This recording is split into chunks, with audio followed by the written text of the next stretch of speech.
So thanks to my lovely friend Dale, the astrologer on here, who talks about Syzygy a lot, which is your prenatal lunation, I decided to look into mine. So mine is a 0-degree Gemini full moon.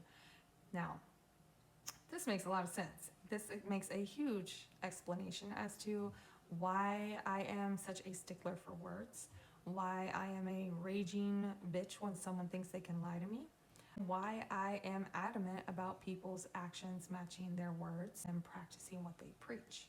Because 0 degrees of Gemini is where the Pleiades star cluster currently sits, where it was sitting at the time of my birth.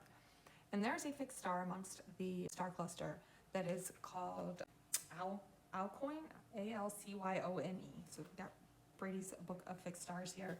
And I'm going to read you the association with this fixed star.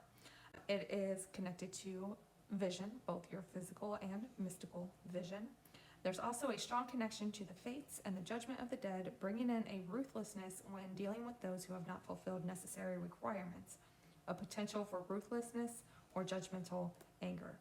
You can ask anybody who has ever lied to me what that turns me into. I've become a demon, like, immediately. But it's also interesting because these rabbit holes that I've been down this last year with the dreams that I've had and the messages and visions and downloads that I've had that have led me to all of these different biblical prophecies, they all have one thing in common. So when I read these prophecies, I then go and look for like any kind of mythology or stories from the other cultures or people that were involved in the stories. And then I also go look for like archaeological evidence and historical evidence to try to narrow down a date. When I get into that, I look at this astrology for that.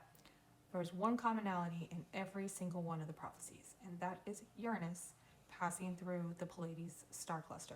Now back then, during biblical times, it was in Aries, but that is the consistent every single time, and that is what we have happening now. Uranus has already went through it once. It's now retrograde, going to go through it a second time, and then next April, it will go through the third and final time. This is that awakening where we need to get our heads right. Everything is going to collapse. It's one of the many reasons why I've been very adamant about the bad things are going to happen. We've got to stop looking for false hope and start actually preparing for the reality of what is coming our way.